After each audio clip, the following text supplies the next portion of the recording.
Sudan's main opposition coalition and the ruling military council have signed a final power-sharing agreement. This paves the way for a transitional government following the overthrow of longtime leader Omar al-Bashir.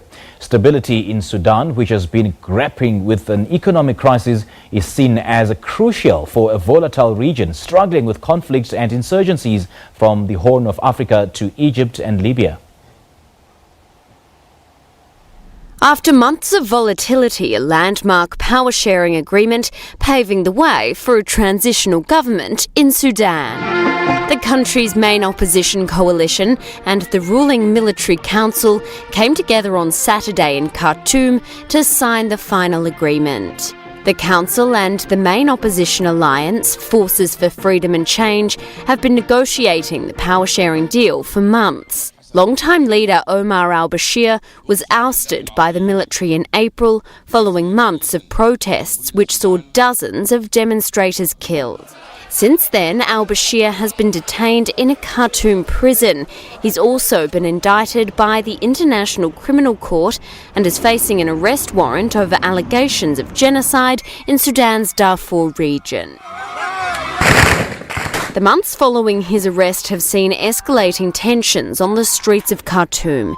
In June, security forces raided a sit-in protest outside the city's defence ministry.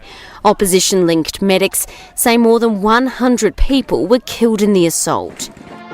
Once the transitional government starts work, the country will embark on a 3-year transition period, which is expected to lead to elections. And for more on this story, we're joined on the line by Mohammed El Amin from Khartoum. He is a journalist working for local and international media outlets in Sudan. A very good evening to you, Mohammed. Thank you so much for joining us. What does this deal say? Does it outline the responsibilities of both parties and, what each and everyone has to do? Actually, this agreement is the final agreement, including two main declarations. One is the political declarations, which set the objectives of the transitional period, which will be 39 months ended by general elections. And the second declaration is the constitutional declaration that puts the laws and regulations that will govern this transitional period.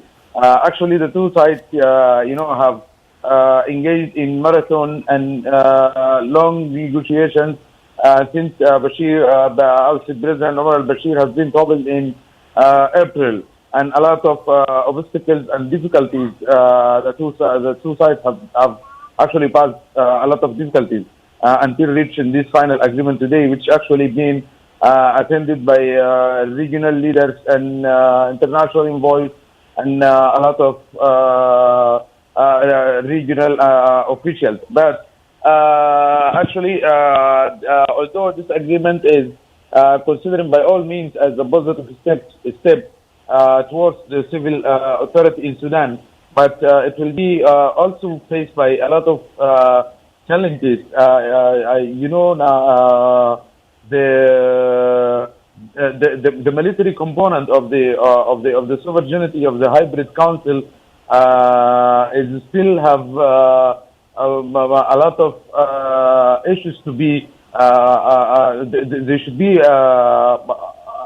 be accountable of the past 4 months and the crimes that being committed in that 4 months and the killing of protesters and the dispersal of the sit-in June 3rd. If the accountability being imposed, actually, maybe those leaders they will be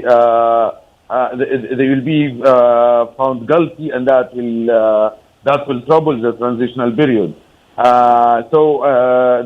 The issue of accountability and justice in Sudan will actually will be the main challenge in front of this government. Another thing is the peace in Sudan, and that is also in touch with the justice in Sudan. The war zones areas still have a lot of issues regarding the peace building and besides the issues of the refugees and and the IDPs. Now the rebel movements, most of the rebel movements, the Sudanese Revolutionary Front, which is a block of the rebel movements in Sudan, they are still rejecting the agreement, arguing that they have not been involved in the discussions and in the picking of the members of the Sovereignty Council and the Prime Minister, as well as the Transition Legislative Assembly. So the agreement is facing actually now under the deal, Mohammed, under this deal consisting of 6 civilians and 5 generals who will run the country until the elections, but we see the army not being such a unified force because there are paramilitary organizations and Islamist, agencies or agents working against this group. So how do you see this kind of influence moving forward, the influence of these paramilitary organizations on the implementation of this agreement? Do you see it standing in the way of this agreement? How do you see it working out? Yes, exactly. This is one of the fragility of the agreement, because the position of the paramilitary, the rapid support forces, is one of the obstacles as well.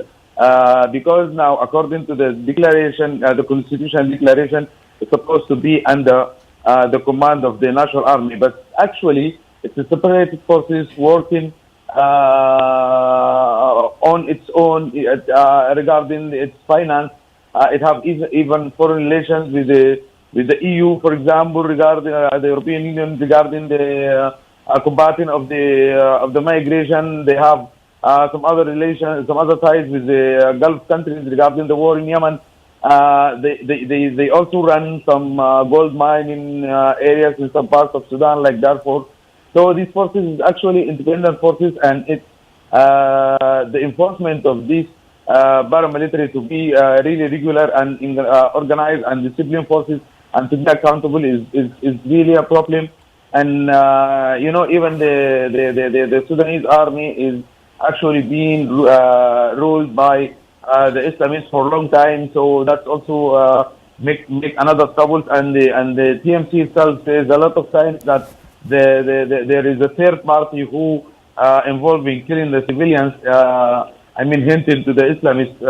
Mohammed, we don't have much time, unfortunately. But then before I let you go, there is Mohammed Hamdan Hemeti.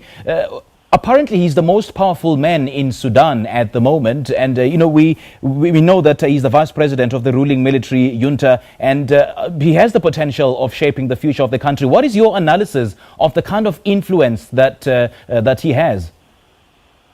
Yes, definitely. Now, Mohammed Hamdan Dagalo is the first strong man. He's the strongest man in Sudan right now. I mentioned he's very powerful. His even financial capabilities. His military. He has his own paramilitary that he's leading. So he's really a man that prepared for.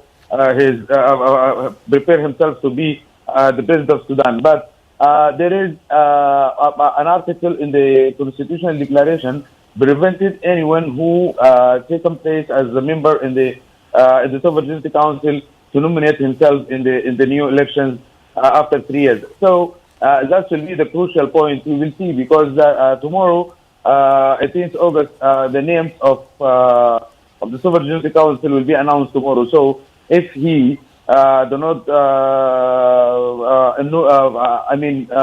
participate in the Sovereignty Council, that means definitely he's preparing himself for the 2022 elections. All right, Mohammed, thank you so much for your time. We appreciate your feedback. That was Mohammed El Amin, a journalist working for local and international media outlets in Sudan.